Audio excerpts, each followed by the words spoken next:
Hello students, ഈ ഒരു 2 മാസം കൂടി കഴിഞ്ഞാൽ നമ്മൾ 2025 അവസാനിക്കാൻ പോവുകയാണ്.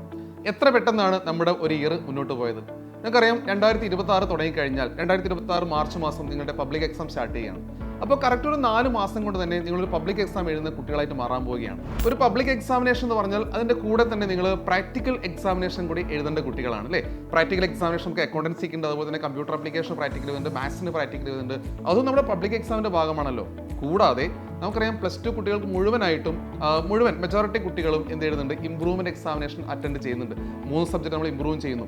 അപ്പോൾ നമ്മുടെ മുമ്പിലേക്ക് 2026 എന്ന് പറയുന്ന പുതിയ വർഷം എത്തുമ്പോൾ നമ്മുടെ മുമ്പിലേക്ക് വരുന്നത് നല്ലൊരു ബേർഡനാണ്. നമ്മുടെ +2 പബ്ലിക് എക്സാമിനേഷൻ നമ്മൾ ക്രാക്ക് ചെയ്യേണ്ടതുണ്ട്, അതിലൂടെ പ്രാക്ടിക്കൽ എക്സാമിനേഷൻ, അതിലൂടെ ഇംപ്രൂവ്മെന്റ് എക്സാമിനേഷൻ.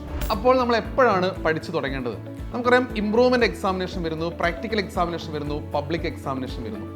അപ്പോൾ പബ്ലിക് എക്സാമിനേഷൻ വേണ്ടിയുള്ള പ്രിപ്പറേഷൻ നമ്മൾ തുടങ്ങാൻ സമയമായിട്ടില്ല. കാരണം നമ്മുടെ ടോപ്പിക്സ് എല്ലാം കഴിഞ്ഞുകൊണ്ടിരിക്കുന്നേ ഉള്ളൂ. നമ്മൾ ആ ടോപ്പിക്സിൻ്റെ ഹാഫ് ഇയർലി എക്സാമിനേഷൻ ഉണ്ട്, അതിനുശേഷമാണ് പബ്ലിക് എക്സാമിനേഷൻ. അപ്പോൾ ആ ടോപ്പിക്സ് കവറിങ്ങിലാണ് നമ്മൾ +2 സിലബസിൽ നിൽക്കുന്നത്.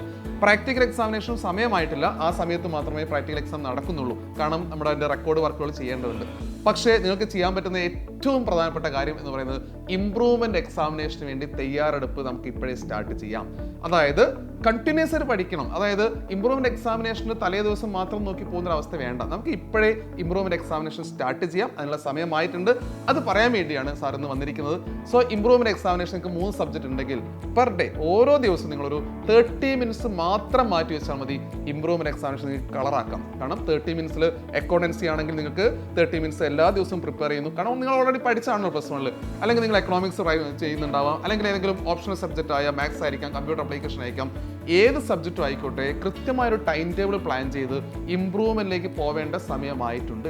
തീർച്ചയായും നിങ്ങൾ പഠിച്ചു തുടങ്ങുമ്പോൾ തന്നെ ഒരു ഹാഫ് ആൻ അവർ സ്പെൻഡ് ചെയ്തുകൊണ്ട് ഇംപ്രൂവ്മെന്റ് എക്സാമിനേഷൻ പഠിച്ചു തുടങ്ങുമ്പോൾ നിങ്ങൾക്ക് ഒരു അടിപൊളി സപ്പോർട്ടുമായിട്ട് യുവ ബാച്ചും വരുന്നുണ്ട്. നമുക്കറിയാം, +2 കൊമേഴ്സ് കുട്ടികളുടെ എക്സ്ക്ലൂസീവ് ബാച്ചാണ് യുവ ബാച്ച്. യുവ ബാച്ചിൽ ജോയിൻ ചെയ്ത കുട്ടികൾക്ക് നമ്മുടെ ഇംപ്രൂവ്മെന്റ് ക്ലാസ്സുകൾ ആരംഭിക്കാൻ പോവുകയാണ്. അപ്പോൾ ആക്ച്വലി നിങ്ങളത് പോർഷൻസ് കഴിഞ്ഞുകൊണ്ട് പഠിച്ചു തുടങ്ങിക്കോളൂ. നല്ല ഒരു അടിപൊളി സപ്പോർട്ട് യുവ ബാച്ചിലൂടെ നിങ്ങൾക്ക് കിട്ടിക്കൊണ്ടിരിക്കും. സോ അപ്പോൾ നമുക്ക് 2026 വരാൻ പോകുന്ന പബ്ലിക് എക്സാമിനേഷൻ, നിങ്ങളുടെ പ്രാക്ടിക്കൽ എക്സാമിനേഷൻ, അതുപോലെ തന്നെ ഇംപ്രൂവ്മെന്റ് എക്സാമിനേഷൻ എല്ലാം നമുക്ക് കളറാക്കാം യുവ ബാച്ചിലൂടെ.